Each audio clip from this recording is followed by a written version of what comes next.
Hello friends, कैसे हैं आप सब। आप सभी को आपके अपने YouTube channel sociology with Sangeeta में मैं संगीता स्वागत करती हूं तथा आप सभी को मेरे तरफ से दुर्गा पूजा की बहुत ज़्यादा बधाई। आप सभी को शुभ विजया।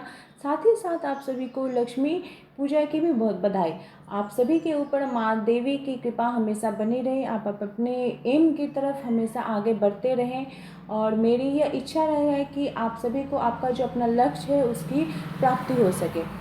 देखिए, फेस्टिव सीजन रहने के कारण मैं आप तक वीडियो को नहीं ला पा रही थी, नहीं क्लास हो पा रहा था, लेकिन आज से मेरी कोशिश है कि जो यूपी पीजीटी का हमारा सोशियोलॉजी का सिलेबस है उसे मैं टॉपिक वाइज कवर करते जाऊँ। साथ ही साथ जो 2000 क्वेश्चंस का सीरीज़ है उसे भी मैं लेते आऊँ अल्टरनेट रूप में। तो चलिए क्लास को लेट ना करते हुए हम लोग स्टार्ट करते हैं। और यूपी पीजीटी का जब आप सिलेबस देखिएगा तो उसमें आपको हिंदू विवाह के संदर्भ में भी पढ़ना है और मुस्लिम विवाह के संदर्भ में भी पढ़ना है। तो आज के क्लास में हम लोग मुस्लिम विवाह के संदर्भ में पढ़ेंगे, नेक्स्ट क्लास में फिर हम लोग हिंदू विवाह के संदर्भ में पढ़ेंगे। तो जैसा कि हम सभी जानते हैं कि जो हमारा हिंदू समाज है, हिंदू विवाह की अगर बात की जाए तो हिंदू समाज में 16 मुख्य संस्कार पाए जाते हैं। इसमें से हिंदू विवाह भी एक संस्कार है। लेकिन अगर मुस्लिम विवाह की बात की जाए तो यह क्या है, एक समझौता है, ये एक संस्कार नहीं, ये आपका कॉन्ट्रैक्ट है, ये एक संविधा है। और इसके अगर मुख्य स्रोत की बात की जाए तो कौन है, तो ये कुरान स्रोत है।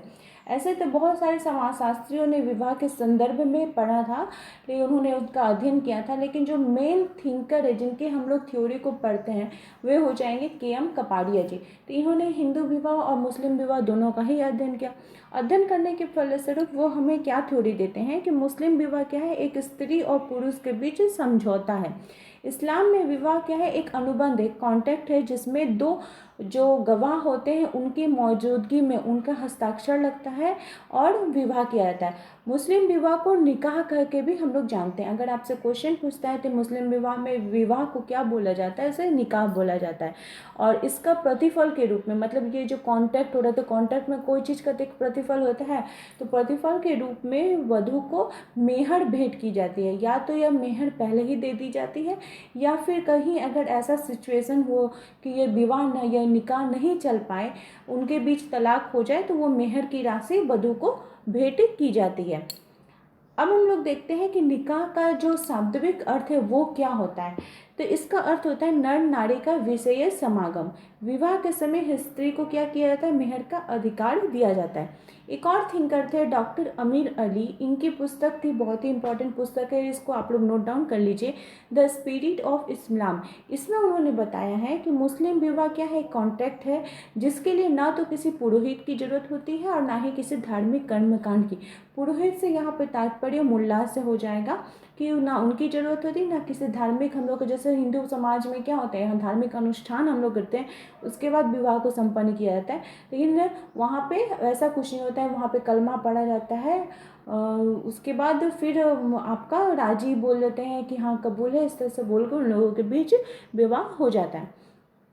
तो मुस्लिम विवाह की जो इम्पोर्टेंट कुछ शर्तें होती हैं जिसके कारण विवाह उन लोग का संपन्न होता है, वे कौन कौन सी शर्तें हैं हम लोग देख लेते हैं।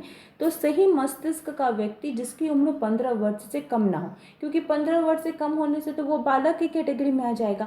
और सही मस्तिष्क का मतलब पागल इस टाइप से कोई नहीं हो, वो स्वस्थ शरीर स्वस्थ मस्तिष्क का व्यक्ति हो। और निकाह के लिए दो गवाहों का होना बहुत ही ज़्यादा इम्पॉर्टेंट हो जाता है, उन दोनों गवाहों के हस्ताक्षर लगते हैं।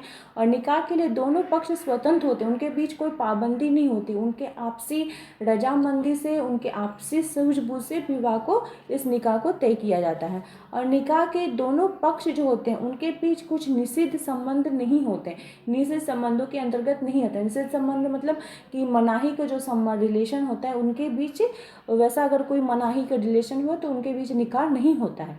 और विवाह के प्रतिफल के रूप में मेहर की धनराशि निश्चित कर ली गई जाती है। और ये जो धनराशि है या तो पहले ही भुगतान कर दी जाती है या फिर निकाह के बाद तय की जाती है। अब मेहर की यहाँ पे बात आ रही, तो मेहर क्या होते हैं, तो मेहर जो है वो मेले क्या होता है, वधू को एक राशि दी जाती है, एक अमाउंट दी जाती है, उस निकाह के एवरेज के रूप में उनके फलस्वरूप उसे दी जाती है। तो मेहर क्या होता है, 4 प्रकार के होते हैं। पहला है निश्चित मेहर, जो कि विवाह के समय या विवाह के पूर्व दिया जाता है, पहले ही दिया जाता है या फिर विवाह के समय दिया जाता है। सेकंड है उचित मेहर, जब अदालत के द्वारा बाद में मेहर तय की जाती है।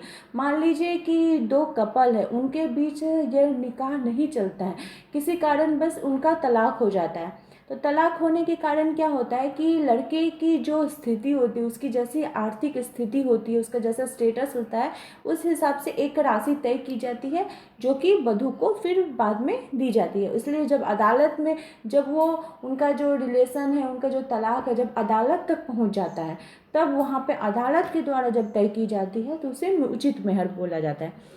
फिर थर्ड है सत्वर मेहर, ये विवाह के पहले पत्नी को दिया जाता है, विवाह के पहले ही पत्नी को दे दिया जाता है सत्वर मेहर। फिर है फोर्थ स्थगित मेहर, तलाक होने या किसी पक्ष के मरने के बाद दी जाती है। मान लीजिए कि दो कपल के बीच में, कोई स्त्री या पुरुष के बीच में किसी की मृत्यु हो जाती है, तो उनका तो हानि हो जाता है, दूसरे जो जो जीवित रहते हैं उनका तो हानि हो जाता है ना। तो वो क्या करते हैं, दूसरे पक्ष से एक धनराशि की मांग कर देते हैं, तो उसे ही कहा जाता है स्थगित मेहर। मुस्लिम विवाह की अगर बात की जाए तो मुस्लिमों में प्राय 3 प्रकार के विवाह जो होते हैं वो मेन होते हैं। पहला है निकाह या वैध विवाह। निकाह को, जिसको वैध विवाह के नाम से भी जाना जाता है, आपको क्वेश्चन दे सकता है कि वैध विवाह को क्या कहते हैं, ठीक है, तो उसे निकाह कहते हैं। सेकंड है मुताह या अस्थाई विवाह। मुताह या अस्थाई विवाह जो है ये मेनली शिया मुसलमानों में हमें देखने को मिलता है। थर्ड है फासिद या अनियमित विवाह, ये भी मुस्लिम विवाह का ही एक रूप है। अब बात आती है तलाक की, क्योंकि यहाँ पे मेहर की बात की जा रही है, मेहर कब दिया जा रहा है, तो तलाक के समय। तो मुस्लिम समाज में स्त्रियों की जो स्थिति थी वो बहुत ही ज़्यादा दयनीय थी। उनको हमेशा एकदम डर के रहना पड़ता था अपने परिवार के अंतर्गत, क्योंकि पुरुष को इतना अधिक अधिकार प्राप्त था। अगर किसी कारणवश उनके बीच आपसी मनमुटाव हुआ, तो अगर पुरुष 3 बार उसे तलाक बोल दिया तो तुरंत तलाक हो जाता था, कोई मतलब कोई दूसरा बात ही नहीं था। हमेशा क्या करती थी स्त्रियाँ, करती थी हमेशा दबे कुचले रहती थी, उनको डर लगता था कहीं उन्हें 3 तलाक ना दे दिया जाए। तो इसके लिए जो उनकी स्थिति में सुधार करने के लिए शरीयत एक्ट 1937 में लाया गया, और मुस्लिम विवाह विच्छेद अधिनियम ये 1939 में लाया गया, जिसमें मुस्लिम महिलाओं को भी यह अधिकार मिला कि वो भी तलाक दे सकती हैं, उनको भी तलाक देने का अधिकार प्राप्त हुआ। और तलाक जो है यह मुस्लिम समाज में 7 प्रकार के पाए जाते हैं। तो 7 प्रकार को हम लोग को उतना जानना जरूरी नहीं है, उतने डिटेल से एग्जाम में पूछा भी नहीं जाता है। लेकिन जो तलाक उल विद्दत है, जिसे ट्रिपल तलाक के नाम से भी जाना जाता है, जो कि महिलाओं को, मुस्लिम समाज की महिलाओं के लिए एक श्राप था, जिससे वह हमेशा डरी हुई रहती हैं, इसको 1 अगस्त 2019 को हटा दिया गया कि पुरुष 3 बार तलाक बोल दिया तो उनका तलाक हो गया। ये चीज़ को 1 अगस्त 2019 से हटा दिया गया, ताकि जो मुस्लिम समाज की महिलाएं हैं उनकी स्थिति, उनकी जो आर्थिक स्थिति बोलिए, सामाजिक स्थिति बोलिए, उनका परिवार में उनका जो स्थान बोला जाए वो थोड़ा अच्छा हो सके। तो आई होप आप लोगों को मुस्लिम विवाह अच्छे प्रकार से समझ में आ गया होगा।